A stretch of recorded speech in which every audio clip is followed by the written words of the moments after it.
அனைவருக்கும் வணக்கம். இன்றைய ஆன்மீக தகவலாக நம்ம பார்க்க போகிறது, நாளைய தினம் வரக்கூடிய புரட்டாசி மாத சுக்கிரவார பிரதோஷம்.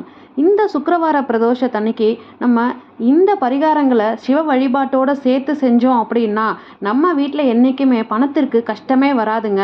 அது என்ன பரிகாரம், அது என்ன சிவ வழிபாடு பார்த்துடலாம் வாங்க. அதுக்கு முன்னாடி நம்ம சேனலை இப்போ தான் நீங்கள் முறையாக பார்க்குறீங்கன்னா நம்ம சேனலை சப்ஸ்கிரைப் பண்ணி சப்போர்ட் பண்ணுங்கள். ஒருவேளை இந்த பதிவு உங்களுக்கு பிடிச்சிருந்ததுன்னா இந்த பதிவுக்கு ஒரு குட்டியாக ஒரு லைக் கொடுத்துருங்க. வாங்க இப்போ பதிவுக்குள்ளே போகலாம். சிவபெருமானுக்குரிய மிக முக்கியமான வழிபாட்டு நாட்களில் ஒன்று தான் இந்த பிரதோஷம். இந்த நாளில் சிவபெருமானை விரதமிருந்து வழிபடுவதுடன் சில குறிப்பிட்ட வழிபாட்டு முறைகளை நம்ம செஞ்சு வந்தோம் அப்படின்னாலே பண கஷ்டம் அப்படிங்கிறதே வரவே வராதுங்க. பணவரவும் அதிகரிக்கும். வெள்ளிக்கிழமையில் வரும் பிரதோஷம் சுக்கிரவார பிரதோஷம் அப்படின்னு சொல்லுவோம். இந்த நாளில் சிவபெருமானை குறிப்பிட்ட பொருட்களால் வழிபடுறதாலையும் சிவனின் மனம் மகிழும். இதனால் நம்முடைய கஷ்டங்கள் அனைத்தும் நீங்கும். பிரதோஷ காலங்களில் பண கஷ்டங்களை தீர்க்கக்கூடிய ஆற்றல் மிகுந்த பிரதோஷம் சுக்கிரவார பிரதோஷம் அப்படின்னே சொல்லலாம்.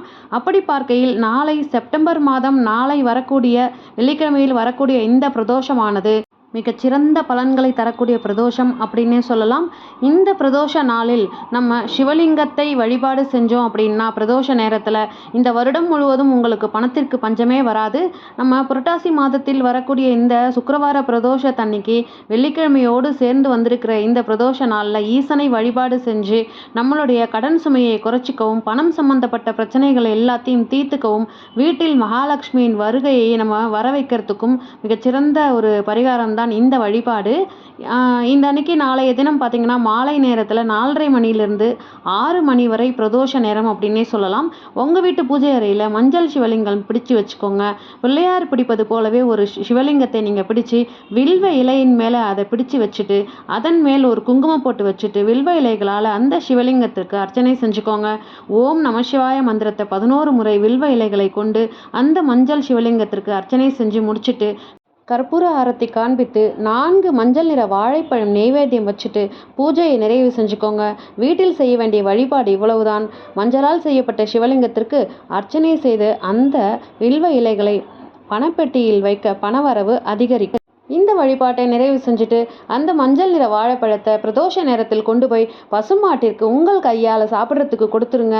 இந்த வழிபாட்டை நாளைய தினம் எவர் ஒருவர் வீட்டில் இருந்தபடி செய்கின்றீர்களோ அவருக்கு நிச்சயமாக வீட்டில் இருக்கும் பண கஷ்டமானது தீரும். 3 நாள் கழித்து அந்த மஞ்சளில் செய்து வைத்திருக்கும் சிவலிங்கத்தை எடுத்து தண்ணீரில் கரைத்து மண்பாங்கான இடத்தில் ஊத்திருங்க. ஒருவேளை நீங்கள் பிரதோஷ நேரத்தில் கோவிலுக்கு போறீங்க அப்படின்னா, கோவிலில் இருப்பீங்க அப்படின்னா இந்த 2 விரலி மஞ்சளை உங்கள் உள்ளங்கையில் வச்சுக்கிட்டு ஓம் நம சிவாய மந்திரத்தை சொல்லி கோவிலில் உட்கார்ந்தபடியே சொல்லிக்கோங்க. கோவிலில் இருக்கும்போது அங்கே விற்கும் வாழைப்பழங்களை வாங்கி ஏதாவது ஒரு பசுமாட்டிற்கு தானம் கொடுப்பது சிறப்பான பலனை கொடுக்கும். அப்படி இல்லைன்னா சில கோவில்களில் பசு இருக்கும் கோவிலும் இருக்கும். அந்த பசுவிற்கும் இந்த வாழைப்பழத்தை நீங்கள் உங்கள் கையால் கொடுத்துடலாம். வழிபாட்டை முடிச்சுட்டு உங்கள் கையில் இருக்க அந்த விரலி மஞ்சளை எடுத்துக்கிட்டு வந்து பணம் வைக்கும் பெட்டியில் வச்சாலும் வீட்டில் இருக்கும் வறுமை நீங்கும் அப்படிங்கிறது குறிப்பிடத்தக்க ஒரு விஷயம். அடுத்ததாக சிலருக்கு நல்ல வேலை கிடைக்காம இருக்கிறதால பண கஷ்டம் இருக்கும். நல்ல தொழில் அமையாத காரணத்தால் பண கஷ்டம் இருக்கும். உங்களுக்கு அது போல் பிரச்சனை இருக்குது அப்படின்னா கூடவே நல்ல சந்தனத்தை வாங்கி சிவபெருமானுக்கு பிரதோஷ நாளில் நாளைக்கு சுக்கிரவார பிரதோஷ நாளில் அபிஷேகம் செய்ய தானமாக கொடுங்க. இந்த சந்தன அபிஷேகத்தில் சிவபெருமான் மனம் குளிர்ந்து நீங்கள் வேண்டிய வரத்தை கொடுத்துருவாரு.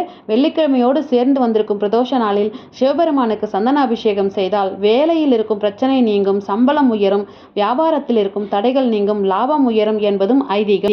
ஆகவே ஃப்ரெண்ட்ஸ், இப்போ நான் சொல்லியிருக்கிற இந்த 2 பரிகாரத்தையும் சிவ வழிபாட்டோடு சேர்த்து நீங்கள் செஞ்சீங்க அப்படின்னா நிச்சயமாக உங்களுடைய வாழ்க்கை தரம் உயரும் அப்படிங்கிறதுல எந்த சந்தேகமும் கிடையாது.